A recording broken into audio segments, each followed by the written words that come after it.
Good morning, everyone. I'm very pleased to welcome you back to this third and final day of our conference. So today we will be exploring the topic 4, trends and challenges in the agri-food industry, a field that lies at the crossroad of innovation, sustainability, and technology. In other words, where the lab meets the industry. So this morning's session will be chaired by Professor Sofiane Fatmi and Dr. Amin Bouker. Please, can you join me on the stage?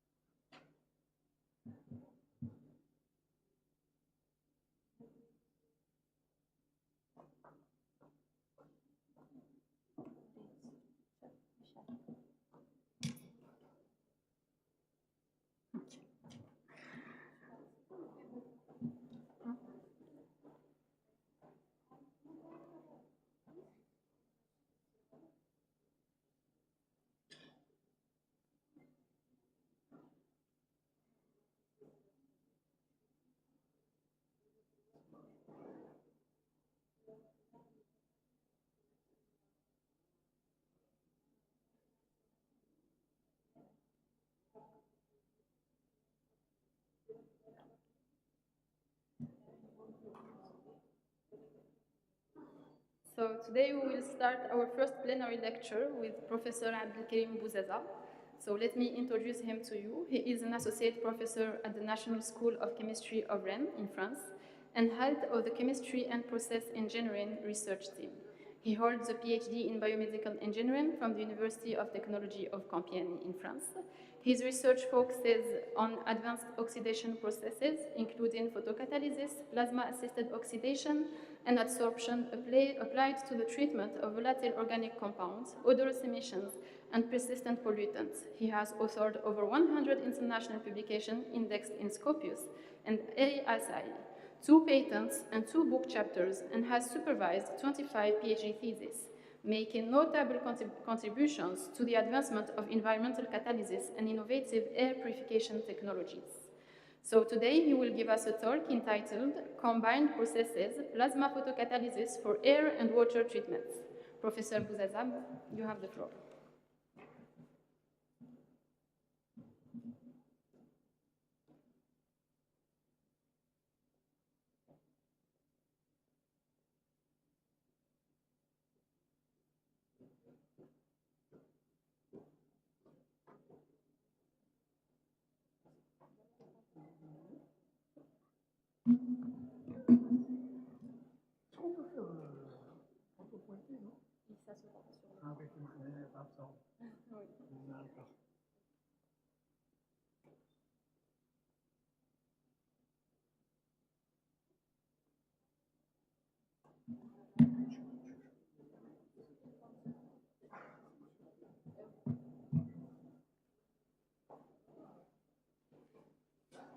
Bon, okay. Assalamu alaikum, Azul Filawi. First of all, I will thank the organizing committee for her invitation, and it's a great pleasure for me to meet the colleagues and everybody which are present here. It's also a pleasure for me to be in the beautiful city of Bejaïa. First of all, I will present our school. Our school is situated in the west of France, in the area which is called Brittany, Bretagne in French. This area is known as the Earth of the Legends, like Merlin the Enchanters and the Knights of the Round Tables in French, Merlin l'Enchanteur et les Chevaliers de la Table Ronde. I came from the National School of Chemistry, Engineering School of Chemistry. We have 4 great labs working on different themes, like materials, like environmental and catalysis. So we work on environments. Our activities, research activities, can be summarized by one term, that oxidation process. Our objective is to develop oxidation process to reduce the pollution. This oxidation process can be non-thermal plasma, can be photocatalysis, or the combining of them. Adsorption is not an oxidation process, but it can improve the efficiency of the degradation. The effluents we are studying are concerns air, indoor and external air, for example, and water also, wastewater and potable water.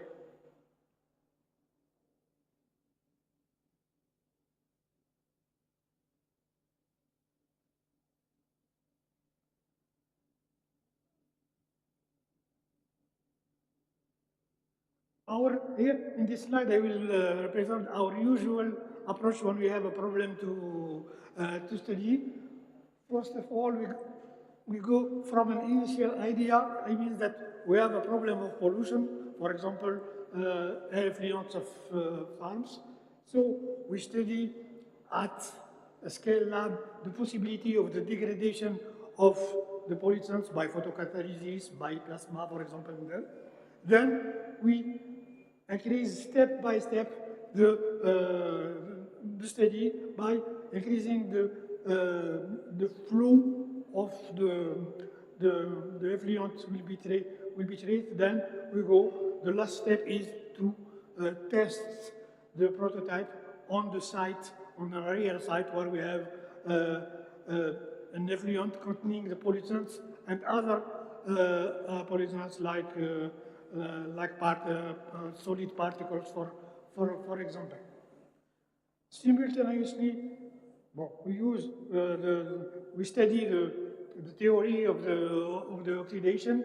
We simulate the phenomena by using the tools we have on our disposition on chemical engineering. I will present this after. And also we do chemistry by determining the chemical pathways of the degradation, and essentially we need to know the formation of byproducts, because we need to control them. The idea is not to degrade the first molecule and create a molecule which can be more toxic than the initial molecule.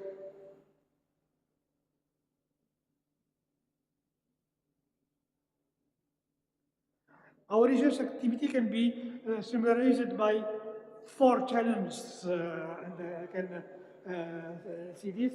The first challenge is the reactor design, how we can scale up the reactors, how we can increase the compactness of the reactor.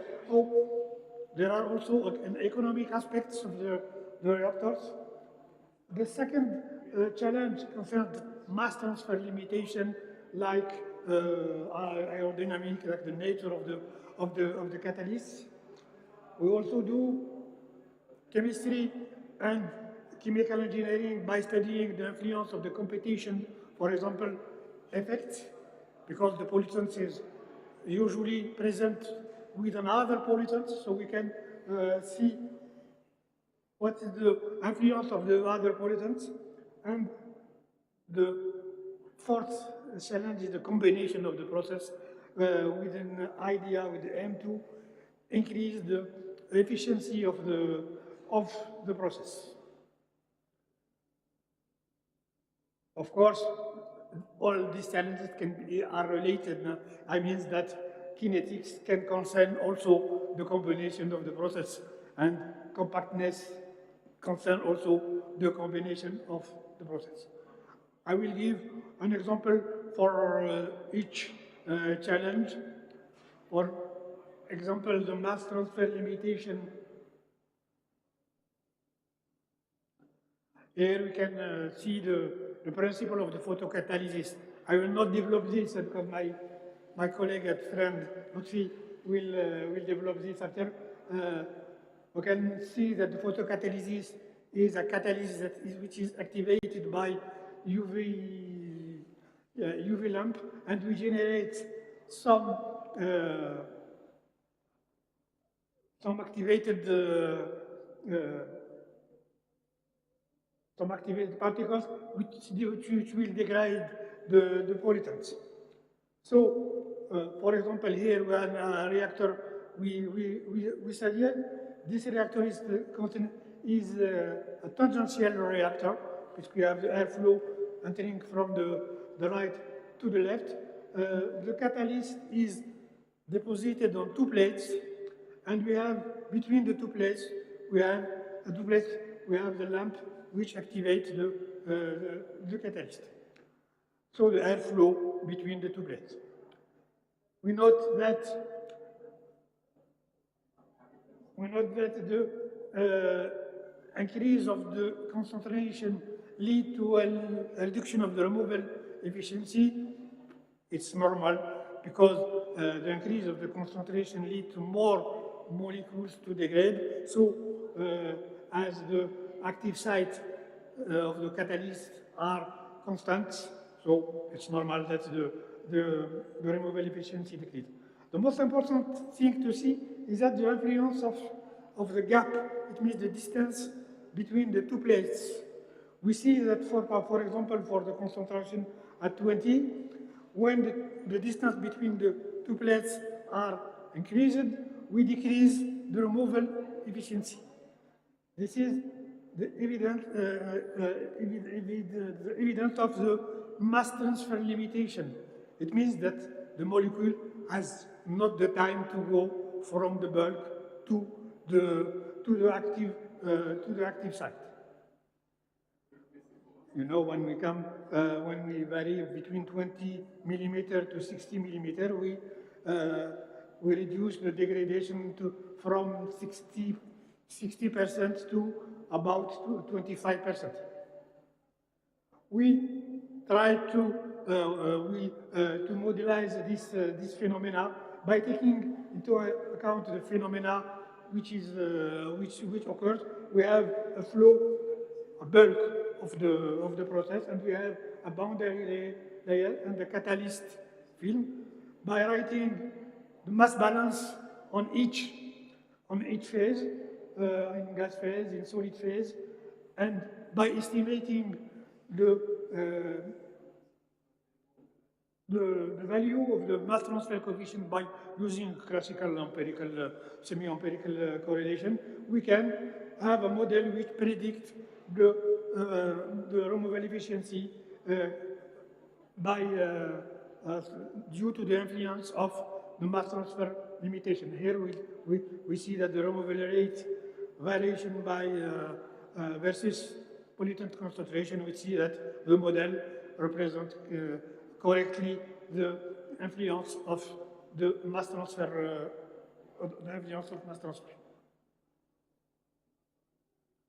You can see the same phenomena on water treatment. Here we have a falling film on the photocatalyst.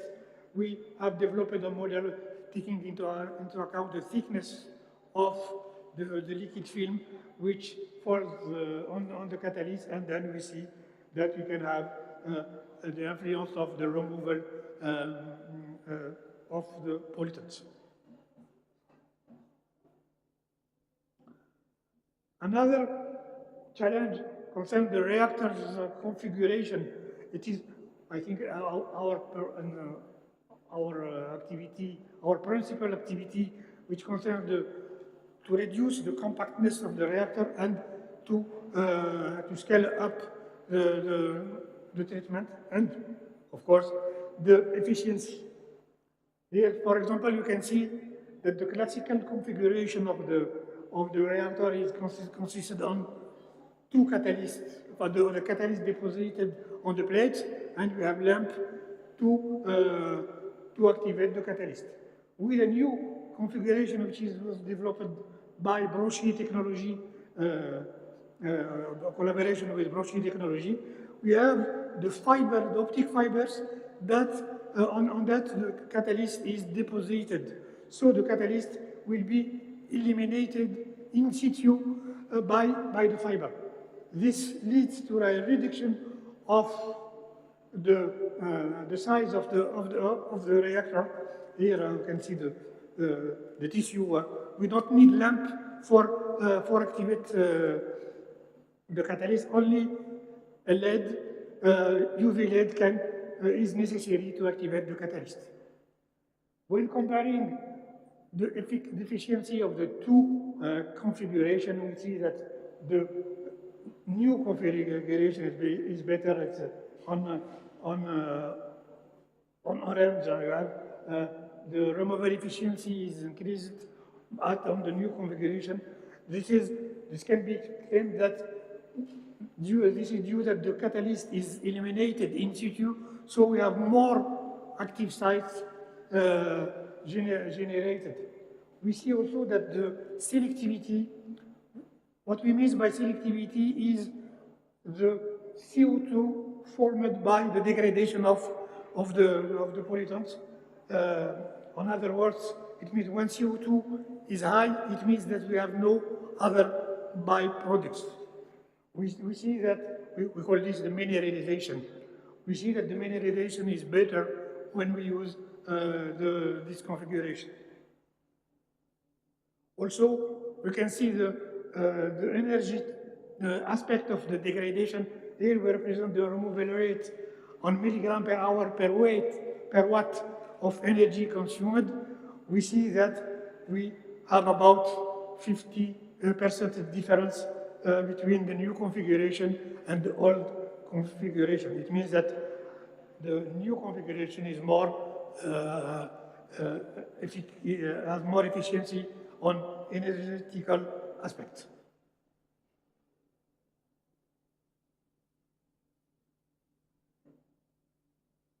Some results are observed on water treatment.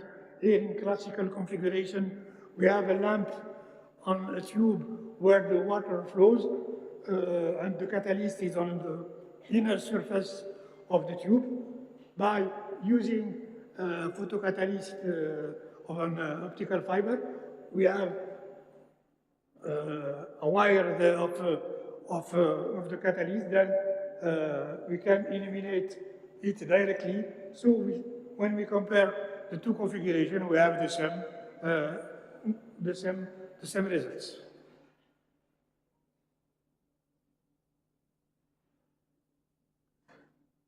Another aspect we can, yes, I have not presented it.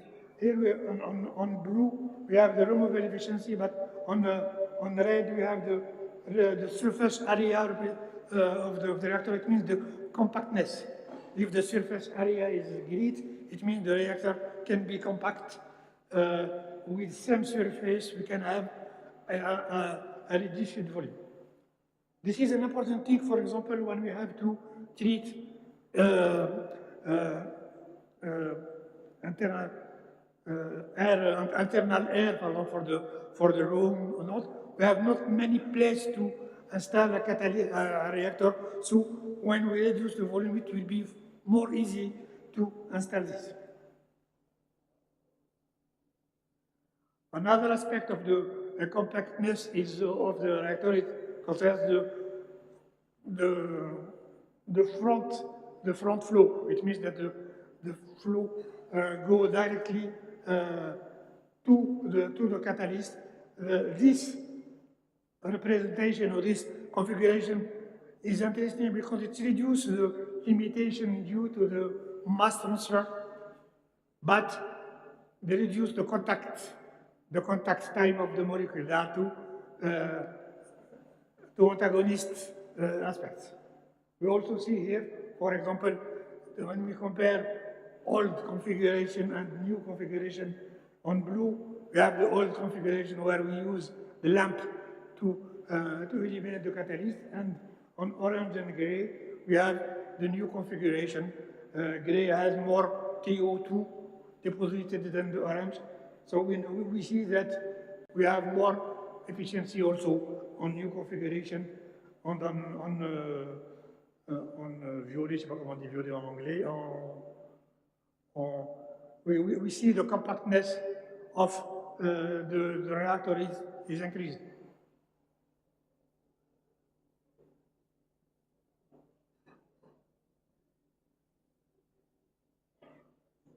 And another aspect is concerning the kinetics.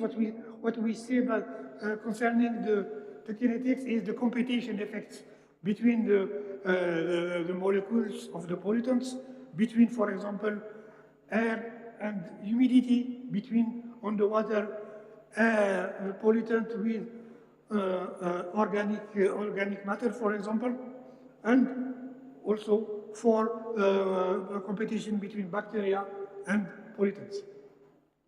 For example, here we can see the influence of the humidity on the process efficiency at different inlet concentration on blue, red, and green. We see that there are two antagonist effects of the humidity. On the first time, we see that the increase of the humidity leads to an increase of the process efficiency. This is due to generation of OH point radicals, which leads to more degradation. And after a certain value of RH, we have a decrease of the efficiency. This is due to the competition effect between the water molecules and the pollutants, which reduce the efficiency. We developed a model based on Longmire Sherwood, which represents the variation of the kinetics, taking into account the constant of the reaction and the constant of the adsorption. We, on the right, we introduced the effect of the water vapor. W means water.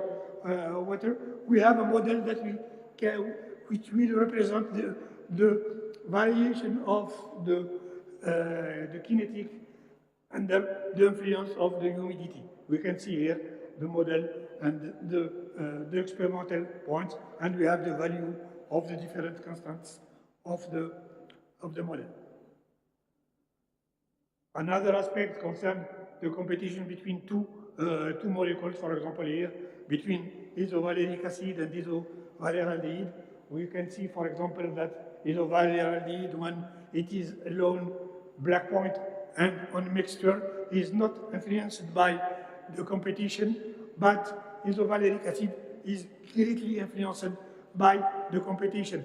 When he is alone, we have about 10 milligram degraded, but when he is in presence of isovaleride, he is reduced because this is due to that the isovaleride take the place of the isovaleric acid on the sites. Here also we developed on the same idea like the last slide, based on Longmire Sherwood model to represent the influence of the competition. Another aspect we can represent here, it concerns the influence of the bacteria. And are we can we degrade the bacteria in the presence of the pollutants? For example, here we worked on by using Escherichia coli and chemical pollutants butadiol. We have developed a catalyst containing TO2 and a metal wire on silver or on copper. Here we can see, first of all, the orange point represents the removal efficiency. We can see that the removal efficiency is not affected strongly by the presence of bacteria, but we note that the bacteria inactivation can be degraded when we have metal wires like silver or copper. But we note that the copper gives better degradation of the Escherichia coli. We have done another experiment with pathogen bacteria like Salmonella, like Listeria, like cladosporium, but we don't do this in our lab. There are a lab which is affiliated to work with this kind of bacteria. We see that the Salmonella algiceae can be degraded by photocatalysis in the presence of the copper, but the salmon, the cladosporium, seems to be resistant to the degradation. So the question is, maybe the plasma can play a role to reduce the influence of, to reduce the activity of cladosporium. I represent this on the last. The last challenge concerns the combination of the process. The idea is to take into account the defect or the weak point of each process. Here you have the plasma. Just 2 words concerning the plasma. The plasma consists on a dielectric between 2 electrodes. We apply a high voltage, about 10,000 volts. Then we generate some radicals, free electrons, etc., which will degrade the pollutants. The CO2, well, everybody knows this, but Roxy will explain this. The principal weak point of the plasma is the bioproducts, which is the ozone, which is generated due to the presence of oxygen in the air.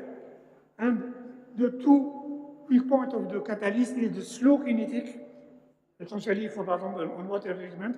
And the other problem by plasma, by photocatalysis, is the catalyst poisoning. When we have sulfur, for example, like H2S, but it leads rapidly to poisoning of the catalyst, so the process will not be efficient. So the combination of the 2 processes will lead to more interesting degradation and more efficiency. We see here, for example, that when we use the combination concerning H2S, we have increased the efficiency. For other pollutants, we also have a great degradation when you use the combined process. We can note that there was also, we have seen that there is a synergetic effects. It means that the combination of the 2 processes gives more efficiency than the sum of each process taken alone. I will explain this phenomenon later, but it's interesting that we have a synergetic effect. The synergetic effect is observed for many pollutants. One last minute, please. Yes, okay. So here we can see that the influence of synergetic effect on. Well, we also observed the synergetic effect for the other pollutants, for the competition between on binary system, for example. And the last one, for example, by microorganisms, we see that the use of plasma and photocatalysis leads to more degradation of the pathogen, even on cladosporiums, which is reduced by plasma, and by increasing the energy and the resistance time, we can reduce greatly the activity of cladosporiums. Well, we have the same. We can see the same thing on the water. We have the synergetic effect, and just towards synergetic effect is due to 4 phenomena. The first phenomenon is the enhancing of mass transfer due to ionic wind, which is ameliorate the mass transfer. Adsorption of active species, which increase the degradation by regeneration of plasma and ozone decomposition, which leads to more degradation. All these phenomena can occur same time. Well, to conclude, we have now the perspective of our research concerned to understand more the phenomena of the plasma, the phenomena of the competition, association with activated carbon, for example, and so on, and improving mass transfer, for example, by generating turbulence and increasing the process intensification. Well, to terminate, I will show you that we have many activities on many collaboration now with very countries, Algeria, Morocco, Tunisia, and in Europe, etc. And I will thank here the last slide, our financial support, like Partenariat Ibercurien, Institut Français, Prima, Union European, and so on. So, thank you very much.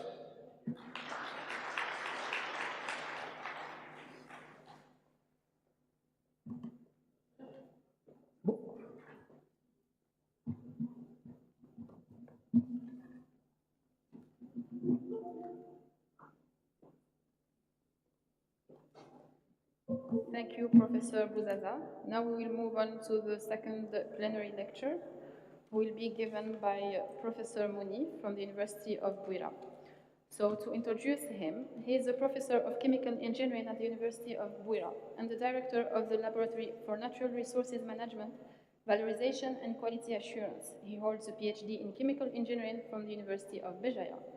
Over his career, Professor Mouni has held several academic leadership roles, including head of department, dean of faculty, and rector of the University of Bouira. His research focuses on advanced water and air treatment processes, particularly those combining adsorption, photocatalysis, and electrochemical technologies. He has supervised more than 16 PhD theses, authored over 110 Scopus Index publications, and holds several patents. Professor Mouni is ranked among the top 2% of the world's most influential scientists in his field. Today, he will give us a talk entitled Heterogeneous Photocatalysis for the Sustainable Treatment of Agro-Industrial Wastewater, Current Challenges and Future Prospects. Mr. Mouni, please.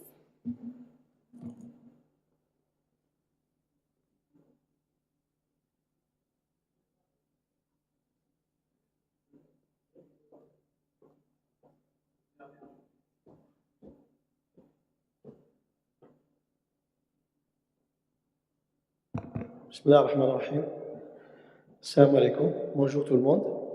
Donc tout d'abord, je voudrais donc remercier Madame Boucharba, la directrice du Centre de recherche en technologie agroalimentaire, de m'avoir invité à cet événement. Aussi, donc, je voudrais remercier les membres du comité d'organisation pour cette organisation. Je suis vraiment ravi d'être parmi vous et de rencontrer des collègues avec qui donc, j'ai eu des échanges. Aujourd'hui, donc, je vais essayer de vous parler de la photocatalyse hétérogène, qui est un procédé très efficace dans le traitement des polluants avec calcium.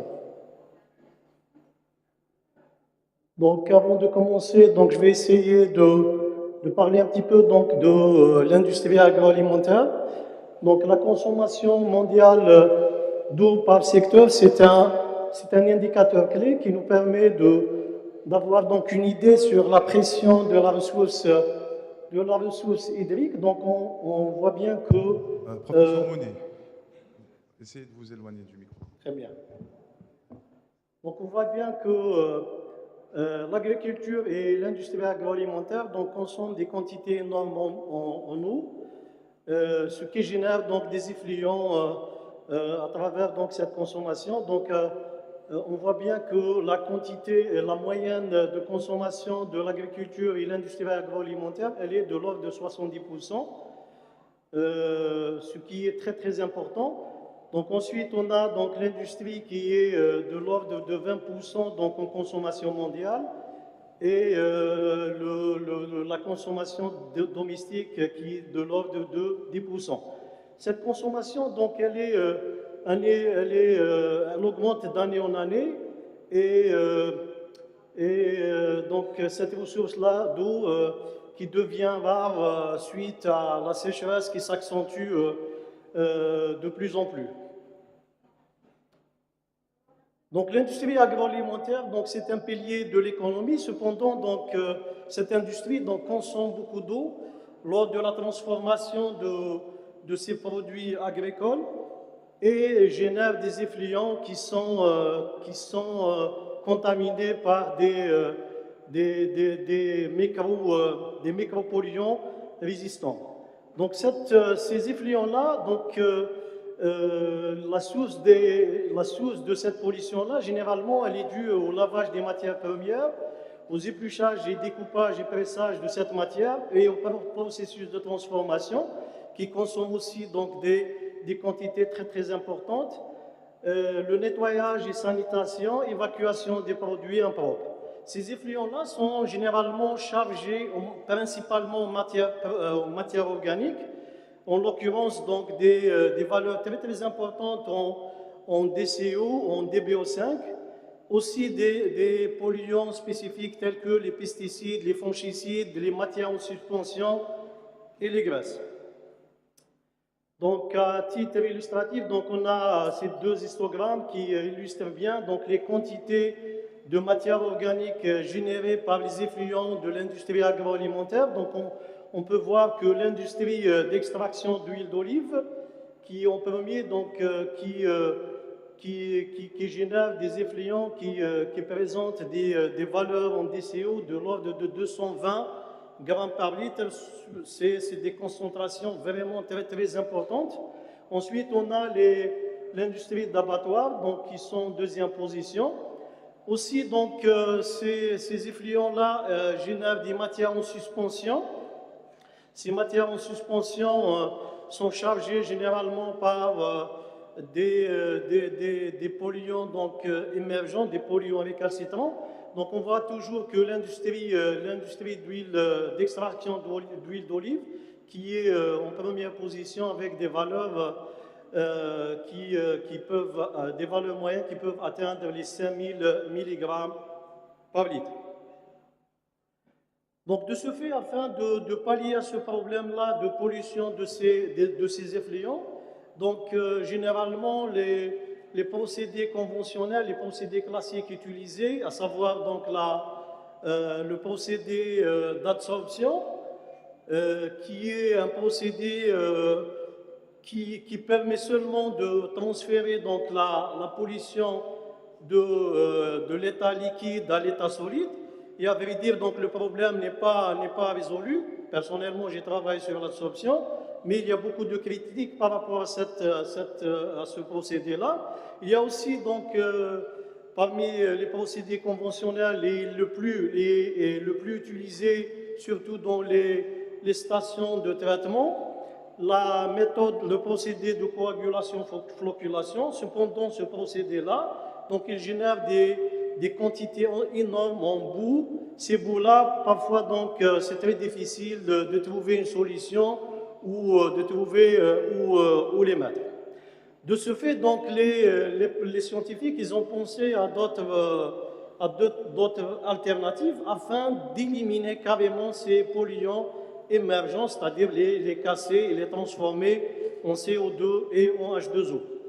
Donc, ces procédés-là, c'est les procédés d'oxydation avancée. C'est des procédés qui sont basés sur la génération de radicaux, des radicaux très très actifs qui vont, ces radicaux, en contact avec ces polluants récalcitrants, les dégrader. Ces radicaux-là ne sont pas sélectifs. Ça veut dire que ces radicaux-là, en contact de n'importe quel polluant, il va être dégradé.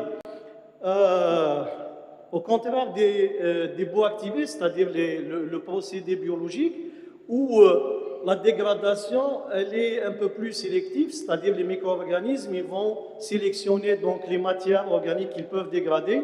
Par contre, les polluants récalcitrants ne sont pas toutes donc, éliminés par les bactéries. Donc là, l'alternative adéquate, c'est les procédés d'oxydation avancée. Ces procédés-là, donc il y en a plusieurs. Donc parmi ces procédés qu'on va essayer de voir aujourd'hui, c'est la photocatalyse hétérogène. Cette photocatalyse hétérogène, donc elle peut dégrader les pesticides, les HAP, c'est-à-dire les hydrocarbures polyaromatiques, les résidus pharmaceutiques, les pesticides aussi et les colorants azoïques qui sont très résistants aux procédés conventionnels. Donc la photocatalyse hétérogène qui est une alternative très efficace à l'élimination de ces micropolluants.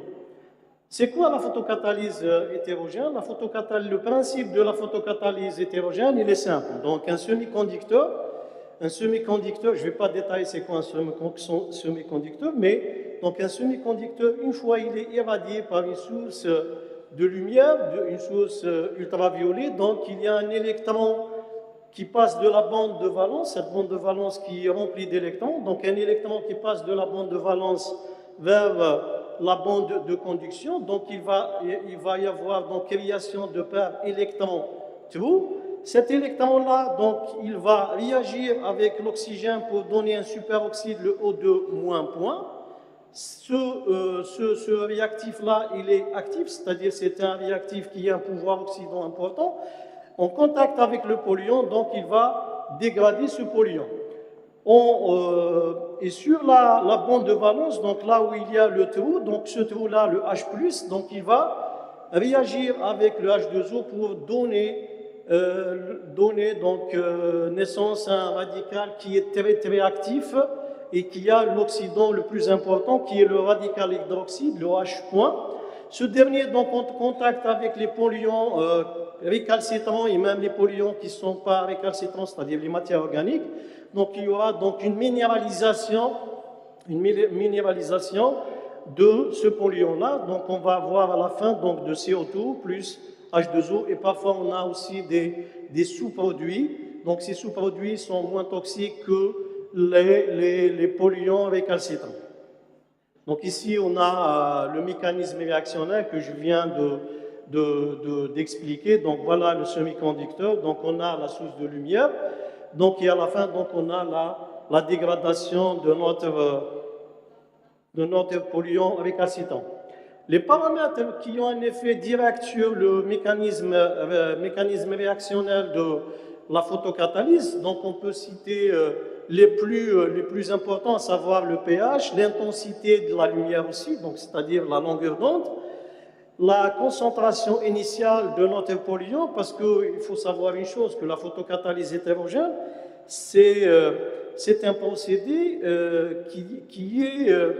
qui vient après les procédés conventionnels, c'est-à-dire c'est un procédé qui traite beaucoup plus des micropolluants à des concentrations faibles. Sinon, donc, on risque d'avoir un empoisonnement de notre semi-conducteur. On a aussi la dose de catalyseur, donc il y a une dose à ne pas dépasser, c'est-à-dire une dose optimisée. La durée aussi d'exposition. Et on a aussi donc la présence d'oxydants forts tels que donc l'eau oxygénée ou l'ozone. Et parfois aussi donc les radicaux sulfates qui présentent donc un pouvoir oxydant aussi important. Donc parmi les semi-conducteurs les plus utilisés, le TiO2, l'oxyde de titanium, car il n'est pas toxique, il est bon marché et aussi donc il est efficace et stable. Le TiO2, il existe sous trois formes cristallines, la forme anatase, la forme rutile, la forme bauxite, mais il n'y a que la forme anatase qui est active. Et parfois, donc, on fait donc, un mélange entre la forme anatase et la forme rutile, donc 20% rutile et 80% anatase, pour avoir donc la forme cristalline la plus active. C'est ce qu'on appelle le P25 ou le Rigusa. Cependant, donc, le TiO2, donc, il a des limitations. Le TiO2, il n'est actif que dans l'ultraviolet, c'est-à-dire si je n'irradie pas le TiO2 par une source de lumière ultraviolet, donc je ne vais pas l'activer, donc je n'aurai rien. Ce qui fait que les scientifiques ils essayent toujours de trouver un moyen comment shifter la longueur d'onde vers le visible, parce que c'est beaucoup plus simple de travailler dans le visible que de travailler dans l'ultraviolet. Et parfois on travaille même sous la lumière solaire. Donc les scientifiques, ils ont essayé d'apporter des modifications afin de ramener donc cette longueur d'onde vers le visible. Et là, parmi ces méthodes-là que je vais présenter ici, les plus utilisées, on a le dopage. C'est-à-dire, on va introduire des atomes à notre semi-conducteur. Donc ici, le dopage, on a deux types de dopage. On a le dopage donneur, c'est-à-dire on va introduire donc un métal qui a dans sa valence, sa couche externe, donc un excès d'électrons. Ces électrons-là vont déséquilibrer donc la maille cristalline de notre semi-conducteur. Donc ceci va ramener donc la longueur d'onde à être shiftée du 400 vers les valeurs du visible entre 100 et 400. Donc, et dans ce cas, donc, on peut travailler dans le visible. On a aussi donc le dopage accepteur. Donc ça veut dire qu'on va introduire des éléments qui ont moins un déficit électronique dans leur valence. Ce déficit-là, c'est-à-dire cette couche vide-là, va essayer de ramener cet électron. Il y aura toujours donc un déséquilibre électronique, ce qui ramène dans ce cas de figure aussi donc à shifter cette longueur d'onde vers les valeurs inférieures. Aussi, donc, l'objectif, un deuxième objectif très très important, c'est d'essayer d'augmenter le temps de recombinaison entre électrons et trous. Parce que le temps de recombinaison entre électrons et trous, il est de l'ordre de 10 puissance moins 10 secondes. 10 puissance moins 10 secondes. C'est très éphémère. Donc les scientifiques, ils essayent de jouer sur ce point-là afin qu'il n'y ait pas afin d'augmenter ce temps de recombinaison pour permettre à cet électron et ce trou-là de rentrer en contact avec le polluant et de dégrader ce polluant-là. Une deuxième méthode qui est très très efficace afin de réduire afin de shifter ces longueurs d'onde vers le visible, c'est l'hétérojonction. L'hétérojonction, ça veut dire qu'on va mettre deux oxydes de semi-conducteurs en contact. Et là, il y a des procédés que je vais expliquer afin qu'on puisse avoir ces hétérojonctions. Pour les hétérojonctions, donc, on a trois types d'hétérojonctions. Donc, type 1. Donc, dans le type 1, donc, j'ai le semi-conducteur B. Donc, il est à l'intérieur, c'est-à-dire les bandes de valence et la bande de conduction doivent être à l'intérieur de la bande de valence et de conduction de celui de semi-conducteur A. Pour le type 2, donc, on a la bande de valence du B, de l'oxyde B, donc elle est au-dessus de celle de la bande de valence de A. Et de même pour la bande de conduction. Donc il y a un transfert d'électrons, vous voyez bien, donc il y a un transfert d'électrons de la bande de conduction de B vers le A. Il y a un transfert de trou, donc ce qui fait donc que j'ai une mobilité des électrons, ce qui va provoquer une conduction meilleure et cette longueur d'onde-là va être shiftée. On a le troisième type qui est le moins utilisé parce qu'on n'a que le transfert d'électrons du A vers le B. Par contre, les trous donc, vont rester. Donc, parmi les méthodes de synthèse utilisées, c'est-à-dire pour synthétiser ces matériaux-là qui ont ces propriétés optiques optimales, donc on a généralement la méthode sol-gel, et qui est une méthode très, très efficace, mais elle a l'inconvénient où on est appelé à utiliser beaucoup de solvants et beaucoup d'étapes afin de générer donc nos nanoparticules de semi-conducteurs. On a aussi la méthode hydrothermale, donc on utilise donc un réacteur hydrothermal qu'on appelle un autoclave afin de préparer ces nanoparticules, et là c'est-à-dire on va jouer beaucoup plus sur la pression qui va augmenter à des pressions très très importantes. On a aussi la méthode de coprécipitation, c'est-à-dire on va essayer de coprécipiter notre matériau. Et la quatrième méthode, qui est la méthode la plus simple, c'est la méthode céramique, c'est-à-dire on va mélanger les précurseurs entre eux, donc, et on fait un broyage, une calcination à 500 ou à 600 degrés. Ensuite, une fois donc notre matériau, notre semi-conducteur est préparé, donc il y a plusieurs analyses à effectuer afin déjà de vérifier que nous avons une hétérojonction entre les matériaux. Donc la première analyse qu'on doit effectuer, c'est l'analyse DRX, afin de pouvoir voir que le matériau, vous voyez, donc on a 3 matériaux. Les 2 premiers, c'est ceux des matériaux donc utilisés dans l'hétérojonction. Ensuite, le 3e, c'est l'hétérojonction. On doit trouver que dans l'hétérojonction, on a la présence des pics des 2 matériaux pour confirmer que nous avons effectivement une hétérojonction. Ensuite, on a le MEB, le microscope électronique à balayage, qui nous permet de connaître la morphologie de notre matériau, afin, surtout lorsqu'on travaille en nanoparticules, et dans ce cas, on doit utiliser le MET, et avoir donc les dimensions exactes de ces nanoparticules. On a aussi l'analyse, je dirais l'analyse la plus importante, c'est la spectroscopie UV solide. Cette analyse-là, elle nous permet de connaître l'énergie de gap, parce que entre la bande de valence et la bande de conduction, il y a ce qu'on appelle l'énergie de gap ou l'énergie limite. Cette énergie-là, donc, le photon qu'on doit envoyer, elle doit avoir une énergie supérieure ou égale à cette énergie de gap. Donc, on doit connaître l'énergie de gap de notre matériau qui a été donc synthétisé. Et généralement, on essaye à travers cette synthèse-là de réduire cette énergie de gap afin que notre longueur d'onde soit shiftée vers le visible. Si on prend par exemple le TO2, il a une énergie de gap entre 3 et 3,2, mais lorsqu'on fait une hétérojonction, généralement, cette énergie-là va être réduite.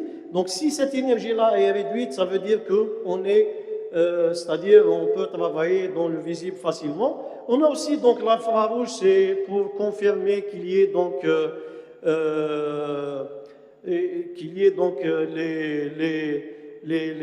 comment dirais-je, les phases qu'on voulait donc avoir dans l'hétérojonction, donc ils doivent apparaître dans notre matériau. Donc une analyse aussi elle est importante qui est le PL, c'est la photoluminescence. Donc cet équipement il nous permet d'avoir une idée sur l'hétérojonction qui a le temps de recombinaison le plus important. C'est-à-dire là, donc je donne cet exemple-là où on a préparé 5 matériaux. Donc là, on peut facilement savoir quel est, c'est-à-dire celui qui a l'intensité la plus importante. Donc c'est celui-là qui a donc le temps le plus important de recombinaison. Et on a aussi donc la BET, c'est pour avoir donc une idée sur la surface spécifique de notre matériau, parce qu'on essaie toujours d'améliorer donc les propriétés de surface afin d'augmenter le contact entre le micropolluant et notre matériau. Une autre limitation des semi-conducteurs, c'est généralement, donc on travaille en suspension, ça veut dire que notre matériau, il est en suspension dans l'eau. Donc pour remédier à ce problème, donc on a pensé à immobiliser ce semi-conducteur sur soit des membranes, donc là, donc, vous voyez sur la première figure, donc TO2 qui est déposé sur une membrane. Donc, on aura une double fonction. Donc, la membrane, c'est un procédé membranal. Et le TO2 qui est un photocatalyseur qui est connu. Donc, un deuxième, c'est le dépôt de ZNO TO2. Donc, c'est une hétérojonction sur un filtre à air. Donc, c'est un travail qu'on a effectué l'année dernière. C'est un filtre à air d'un véhicule. Donc, c'est un travail qu'on a effectué l'année dernière pour l'élimination des micro-organismes. Il y a aussi donc le dépôt des semi-conducteurs sur des verres. C'est ce qu'on appelle les verres autodétruisants. Donc, ce procédé-là de photocatalyse donc, permet donc l'élimination de résidus pharmaceutiques, des micro-organismes, des bactéries, des virus. On peut aussi l'utiliser dans la purification de l'air, aussi donc dans le traitement des effluents, donc, comme les effluents agroalimentaires qui ne sont pas trop chargés en micropolluants récalcitrants, aussi donc les perturbateurs endocriniens et les colorants azoïques qui sont très résistants au traitement. Hop. Bon, ça c'est un exemple d'un article qu'on a publié dans le Journal of Cleaner Production. Donc ici, donc on a, je ne comprends pas pourquoi la figure. Bon, malèche. Donc c'est un travail, on a synthétisé donc une hétérojonction tertiaire, c'est-à-dire on a fait, travaillé sur 3 oxydes pour préparer donc une hétérojonction. Ensuite, donc on a analysé par la DRX pour confirmer que les phases sont présentes donc dans le produit final. Ensuite, donc on est passé à l'énergie de gap pour confirmer que les valeurs sont au-dessus de 3 afin qu'on puisse travailler dans le visible. Donc on voit bien que les valeurs ont été shiftées vers des valeurs qui sont entre 2 et 2,4, ce qui nous confirme donc que notre matériau peut être utilisé. Pardon, il reste 2 minutes. 2 minutes, hein. Merci. Allez. Bon, je vais faire vite. Donc ici, donc cette hétérojonction tertiaire, donc elle a été utilisée pour l'élimination d'un micropolluant récalcitrant. Donc ici, donc on voit donc l'effet de la masse de cette hétérojonction. Donc on voit bien que à une masse de 1 g par litre, donc on peut atteindre jusqu'à 90% d'élimination. Et donc pour la deuxième figure, donc c'est la concentration de notre polluant. Donc on voit que la concentration optimale, elle est de 17 mg par litre. Donc à 17 mg par litre, donc on peut atteindre 90% de dégradation. J'avance. Un deuxième travail, donc c'est la synthèse de TO2 supportée sur l'azéolite. Donc dans ce travail-là, donc on a essayé de supporter le TO2 sur l'azéolite pour avoir donc une synergie entre l'absorption et la photocatalyse. Donc après caractérisation, donc on a constaté que le TO2 est bien supporté sur l'azéolite. Donc on est passé à l'application. Donc on voit bien que le taux de dégradation de micropolluants sur le TO2 supporté sur l'azéolite est très significatif comparé au TO2 tout seul. Un autre travail qu'on a effectué l'année dernière, où on a préparé un semi-conducteur dopé par le magnésium afin d'éliminer des bactéries d'Escherichia coli. Donc vous voyez bien à la fin on a une élimination totale de la colonie de bactéries, ce qui conforme l'efficacité des semi-conducteurs synthétisés. Bon, là, c'est pour le passage de l'échelle de laboratoire. Je ne vais pas expliquer. Donc là, c'est pour le passage de l'échelle de laboratoire à l'échelle pilote. Ensuite, les limites actuelles de la photocatalyse. Donc, on a un faible rendement. Et là, c'est lorsqu'on travaille avec un semi-conducteur, c'est-à-dire non dopé, ou un semi-conducteur sans aucune modification. Il y a aussi le coût des matériaux qui est un peu cher.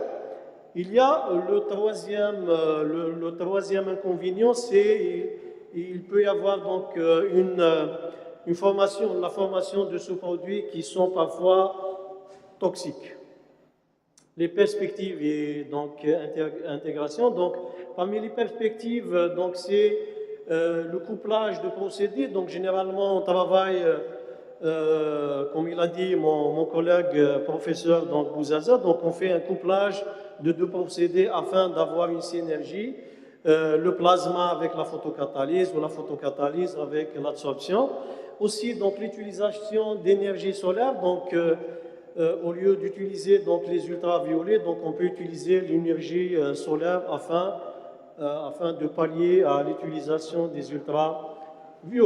Il y a aussi donc l'évaluation du cycle de vie. Donc à chaque fois, on doit voir combien de cycles peut notre semi-conducteur donc tenir. Donc c'est la réutilisation de notre matériau. Donc en conclusion, donc, le secteur industriel consomme des grandes quantités d'eau qui augmentent chaque année. Donc l'industrie agroalimentaire génère des effluents chargés principalement en matière organique avec des valeurs de CO très élevées. Les procédés classiques de traitement sont obsolètes devant les polluants émergents. La photocatalyse hétérogène est un procédé de finition, je dis bien de finition, donc ce n'est pas un procédé primaire ou secondaire, qui peut éliminer les polluants récalcitrants. Donc la synthèse de ces semi-conducteurs actifs peut se faire de différentes manières, telles que la méthode sol-gel, céramique ou précipitation hydrothermale. Le dopage donneur ou accepteur ainsi que l'hétérojonction permettent une amélioration considérable de l'activité photocatalytique de semi-conducteurs. Le couplage de photocatalyse et d'autres procédés permet une synergie de traitement. Merci pour votre attention. Oh oui.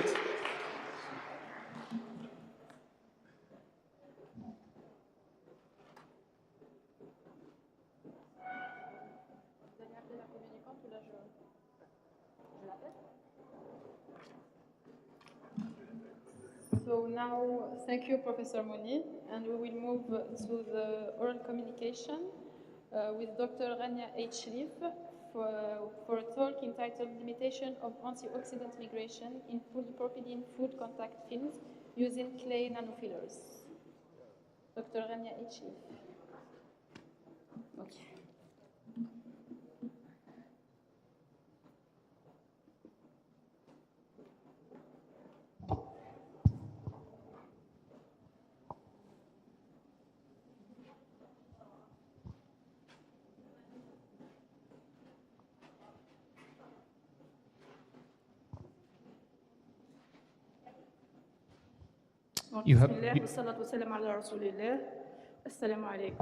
Tout d'abord, je tiens à remercier le comité d'organisation de cette conférence pour m'avoir donné cette opportunité pour vous présenter aujourd'hui une partie de mes travaux de recherche.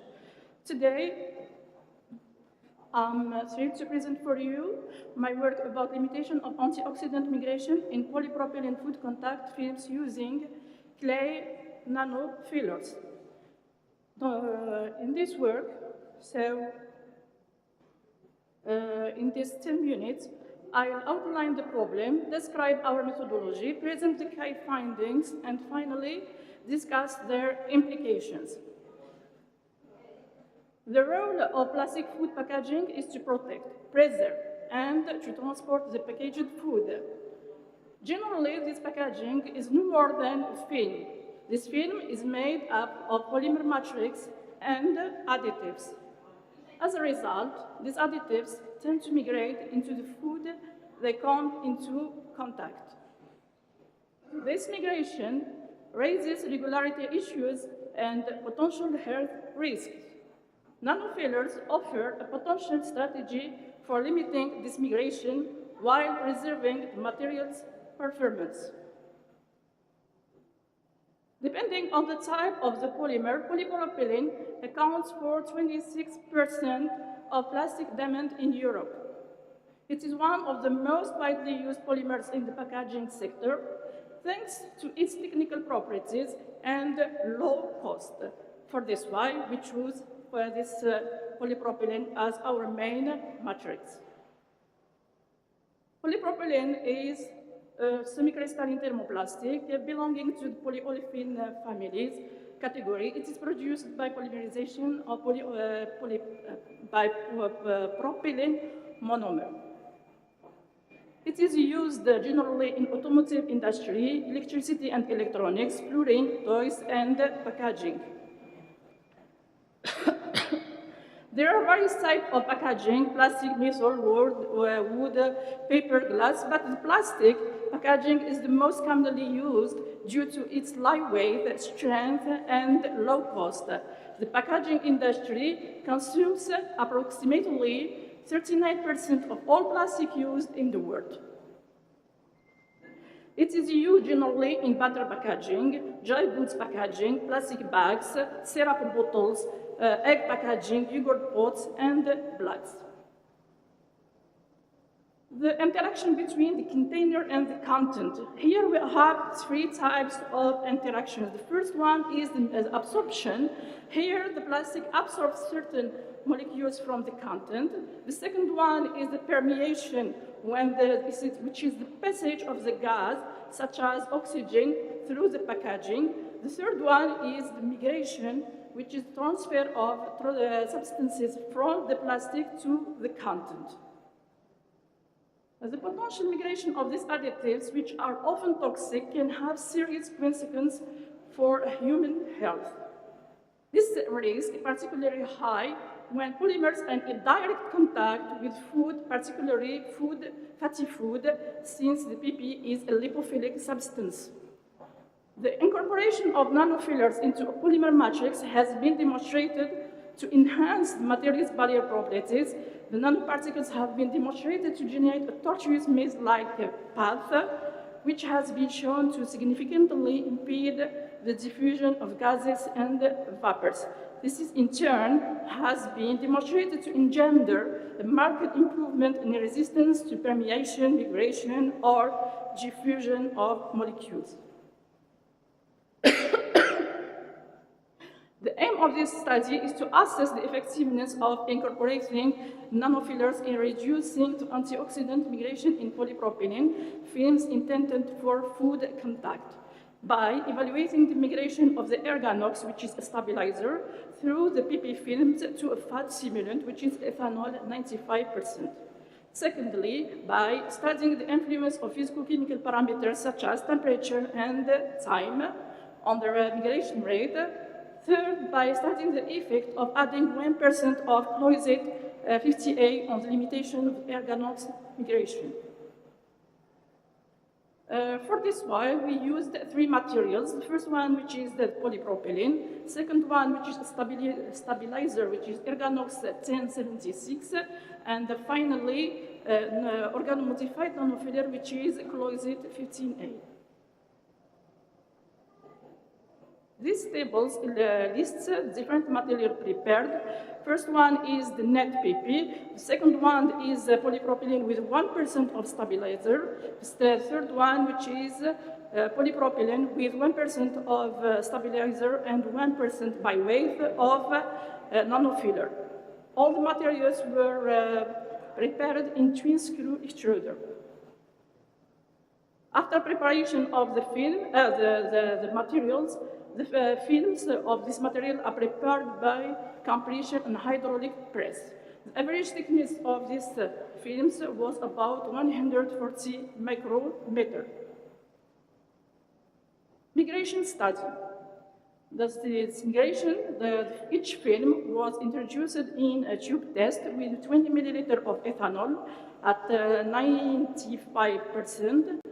The sealed tube was introduced in an oven at different conditions of temperature and time. After the required time, each film was analyzed by infrared spectroscopy. The result. Calibration curve, the concentration of erganox in each film can be quantitatively observed by following the specific band absorbance of this stabilizer, which is 7032 wave numbers. The quantification of the erganox scattering in the PP matrix requires the use of different diffusional model by resolving the fixed second law. Here we have these graphs illustrate the dependency of the loss, theoretical and experimental loss of mass versus the time. Here we can see that the loss of mass increases gradually with increasing time. A significant increasing of the loss of mass is observed at high temperature.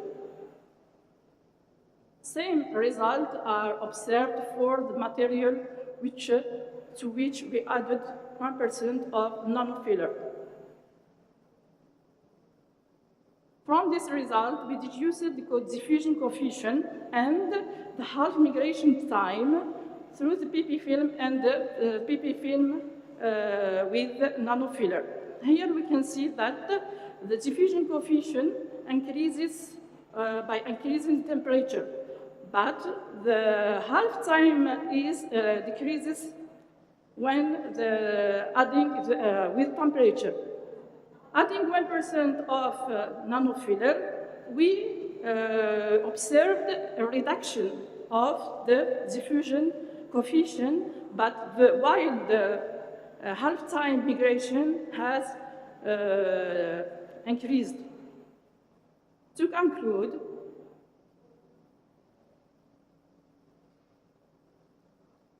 the study highlighted the migration of erganox through PP film in contact with a fatty stimulant.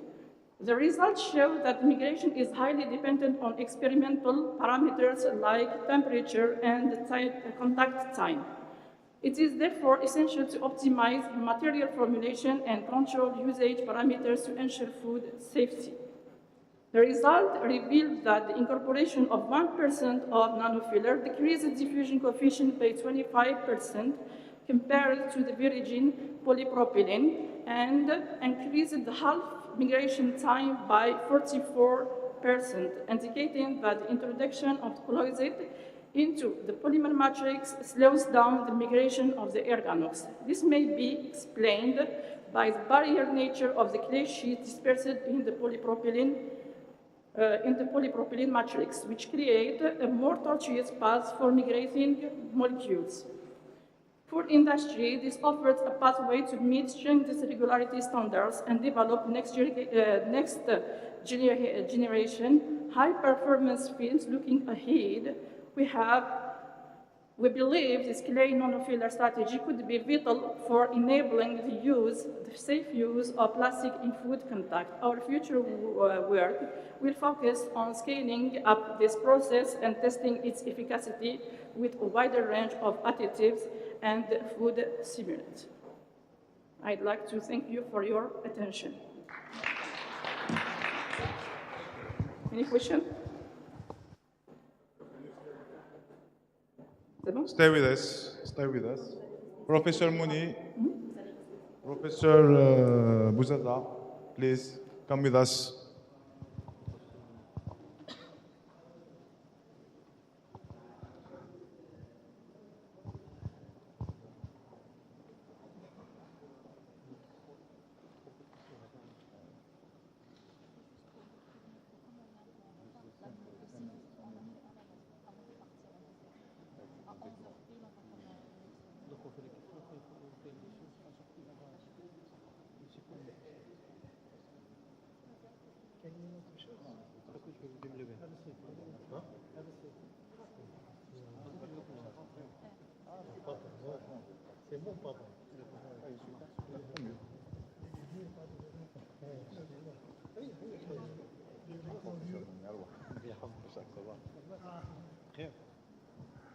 Then, thank you for your presentation. I think we start with some question. Is there any question? Yeah, okay.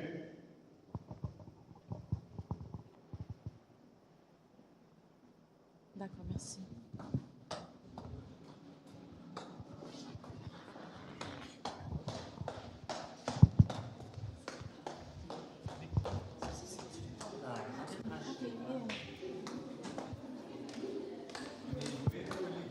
Okay, thank you. In English or in French? As you want. It's up to you. Okay. Il n'y a personne qui nécessite la langue anglaise, donc on peut poser une question en français, n'est-ce pas? Donc, merci pour vos présentations. Je m'adresse donc aux personnes qui utilisent les techniques de mesure.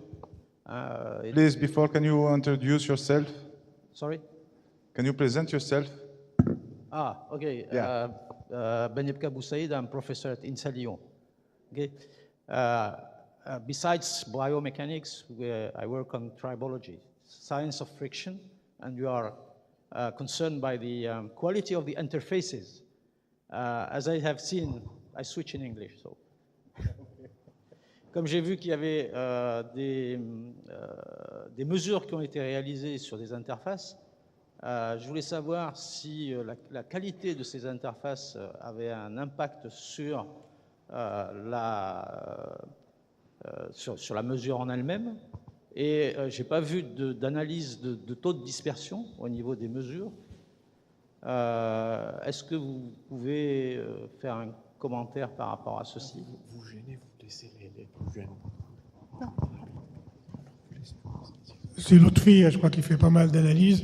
Mais c'est vrai qu'en fait, on a des moyens, par exemple, sur la co-dispersion, etc., avec la microscopie électronique. On peut essayer de voir, effectivement, quand on synthétise des matériaux avec les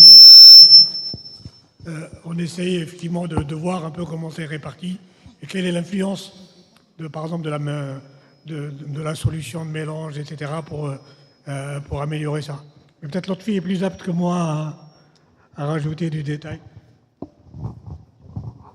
Est-ce que vous pouvez donc répéter la question parce que je n'arrive pas vraiment à... Vous utilisez du XRD, j'ai vu, enfin nous on utilise du XRD, on utilise des techniques optiques de mesure ou des techniques de caractérisation.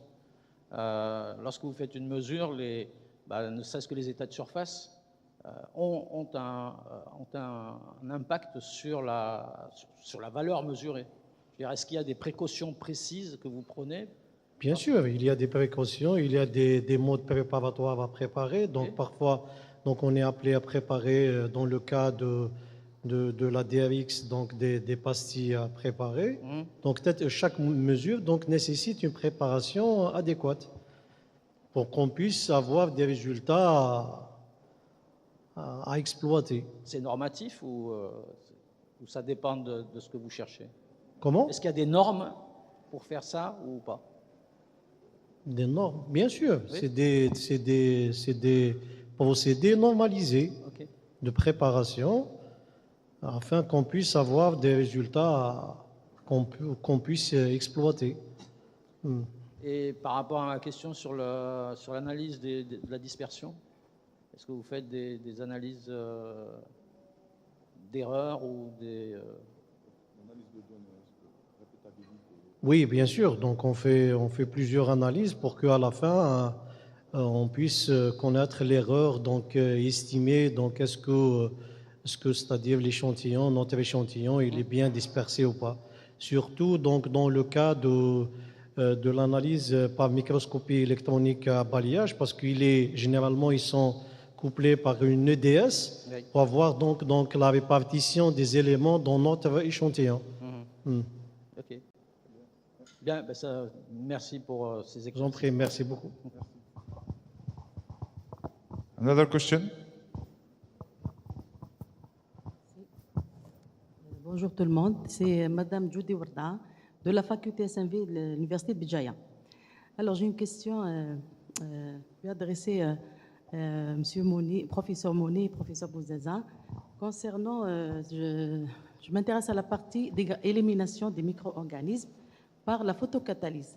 Est-ce que, s'il vous plaît, pouvez nous donner plus de détails sur comment mettre justement en contact le micro-organisme à travers ces photocatalyses pour leur dégradation? Est-ce que c'est sous forme d'une suspension sporale ou comment vous préparez ce micro-organisme? Parce qu'on le fait croître en général, à mes connaissances, dans des boîtes pétries après la suite pour le mettre, pour sa dégradation. S'il vous plaît. En fait, elle cherche une astuce. Voilà. Le process. Je vais essayer de répondre. Je ne suis pas spécialiste en microbiologie. Donc, en fait, on travaille en collaboration avec un laboratoire qui est classifié LP3 donc pour pouvoir travailler avec des micro-organismes pathogènes.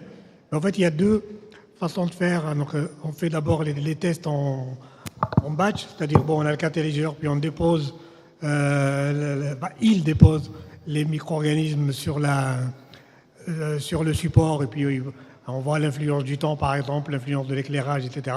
Puis après, ils font l'extraction des micro-organismes. Ils font ça sur des boîtes de pétri, etc. pour voir l'activité. On continue, c'est vrai que c'est beaucoup plus compliqué parce qu'en fait, on a une solution de micro-organismes qu'on pulvérise. C'est-à-dire on a un système de pulvérisation de gouttelettes qui est injecté dans l'air qui rentre dans le réacteur.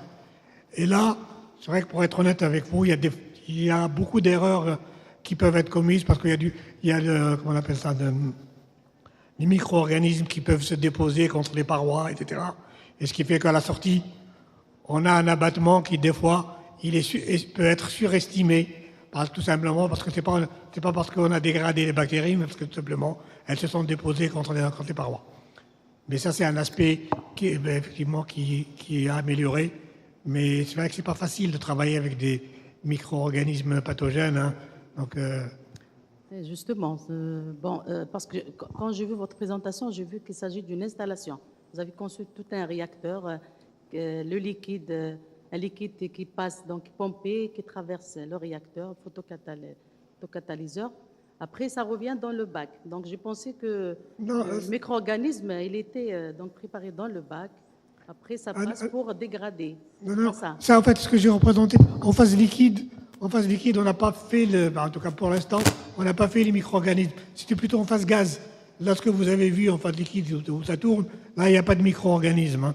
C'est surtout le réacteur gaz où on injecte sous forme de pulvérisation le micro-organisme. Voilà. Okay, merci. Si tu veux rajouter quelque chose. Donc pour les micro-organismes, c'est-à-dire cette partie, généralement, on fait appel aux microbiologistes. C'est eux. Donc nous, on prépare la synthèse des hétérojonctions, on prépare le semi-conducteur et on fait toutes les analyses nécessaires pour confirmer qu'il est très très actif. Ensuite, on fait appel aux microbiologistes. Bon, j'ai essayé de voir comment ils font. Donc c'est des boîtes pétries, donc dans lesquelles donc ils mettent les micro-organismes et ils essaient de voir le nombre de colonies, est-ce qu'il a été réduit ou pas. Mais là, je pense qu'il faut voir avec les microbiologistes. Donc, je peux vous donner donc le contact du docteur avec lequel donc professeur Vai, donc qui est un microbiologiste. Donc c'est lui qui s'occupe de cette partie-là. Merci. Other question? Is there any question? Then I have a question for two professors. What about the degradation product? I know that it's a very important, but because we have a procedure, we have a degradation, okay. And what about the degradation product? Perhaps they are more toxic, as Professor. Have you any information about your? Yeah. In general, we have total mineralization, but sometimes it's true that we can generate a byproduct, but we try to analyze this byproduct with LCMS in order to have an idea about this byproduct, if are toxic or not, and we can also study the toxicity of this byproduct in order to see if it's toxic or not. And if we find that this byproduct are toxic, we can try to enhance the process and to work in large time, because if we gave more time to our photocatalysis, we have the total mineralization. Thank you. I see that your English is not really bad. You could present your presentation in English. Why you did it in French? I did it on purpose. Le Pakistani n'est pas là. Thank you. I have just one question for Professor Bouzeza. I will answer in French. C'est plus facile pour moi. Mais c'est vraiment une question fondamentale, l'histoire des sous-produits. C'est vraiment important. Hein. C'est pour ça que ce que j'avais présenté, c'est qu'on essaie de voir le mécanisme de dégradation qui nous permet déjà d'estimer un peu quels sont les sous-produits qu'on peut former. Et à la fin, on regarde quelle est par exemple l'influence du temps de séjour sur les sous-produits. Par exemple, c'est d'autant plus important, par exemple, dans le cas de l'air intérieur, quand on fait du recyclage de l'air, par exemple, là on a un projet par exemple sur le traitement de l'air des sous-marins, il n'est pas question de générer des molécules plus toxiques que ce qu'il y avait avant. Donc il faut vraiment maîtriser ça. Et même pour l'eau, par exemple, aussi, on fait des tests. Donc on analyse les sous-produits par LCMS, etc. Et on fait des tests de toxicité aussi pour ça. Mais c'est un problème vraiment fondamental. Hein.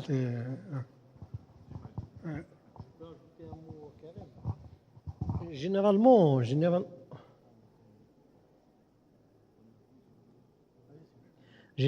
hein, les sous-produits, c'est-à-dire on peut déjà, dans le spectre, si on voit qu'il y a de nouveaux pics qui apparaissent, donc ça veut dire qu'on a déjà un sous-produit. Parce qu'il y a beaucoup de doctorants ou d'enseignants qui font cette erreur-là, donc ils suivent la concentration. Donc il suffit que la concentration diminue, donc il y a une dégradation, mais à vrai dire, donc il faut faire la différence entre une minéralisation et une dégradation. C'est pour ça, donc parfois, donc, on travaille avec un COT, un TOC, c'est le carbone organique total, pour qu'on puisse savoir est-ce qu'on a une minéralisation ou une dégradation, parce qu'il y a toute une différence entre les deux. Hein.